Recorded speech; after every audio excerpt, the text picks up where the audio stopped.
Moroi shamwari dzangu, welcome kunguva yerubatsiro TV, nzvimbo yako inokupa kunyaradzwa, rubatsiro uye hope.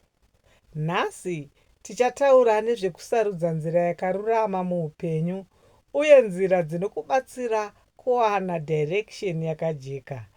Gara zvakanaka, bata moyo uye tichatanga rwendo rwedu.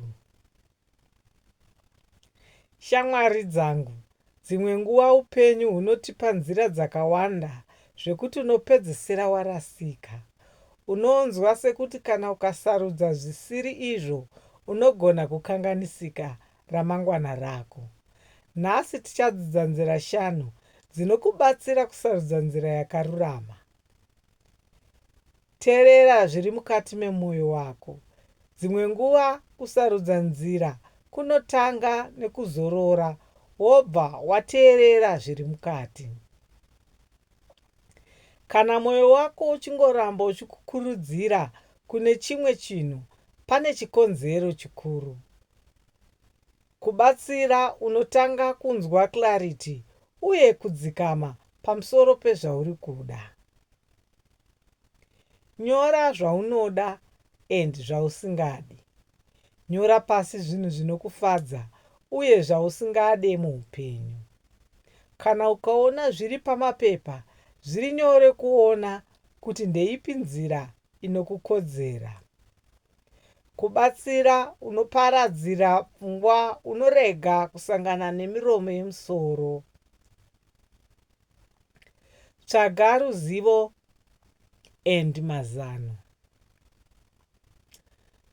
Usarudze wakangomira. Tsvaga ruzivo, bvunza vanhu vari munzira yawakatarisa.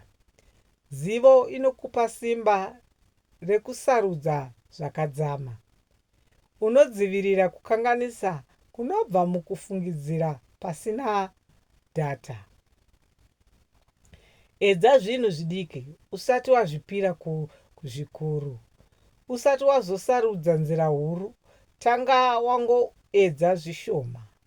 Kuedza kunobvisa confusion nekuti unoda kuona chokwadi. Unoziva zviri practical, kwete kungoita gesi. Teerera pisi yako.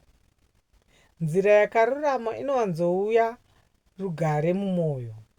Kana nzira ichikupa hope, runyararo uye simba, ndizvo zviratidzo.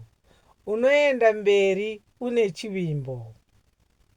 Shamwari dzangu, idzi ndidzo nzira 5 dzinokubatsira kusarudza nzira yakarurama muupenyu. Gara wakasimba, tsigisa mwoyo wako uye uve nerunyararo pavanhu nezvawakasarudza. Nguva yako yerubatsiro yasvika. Ndokutendai nekuteerera nguva yerubatsiro TV. Subscribe kuti uwane guidance, motivation uye real life solutions nguva dzose. Gara wakasimba uye rangarira, direction yako ichajeka kana mwoyo wako wakadzikama.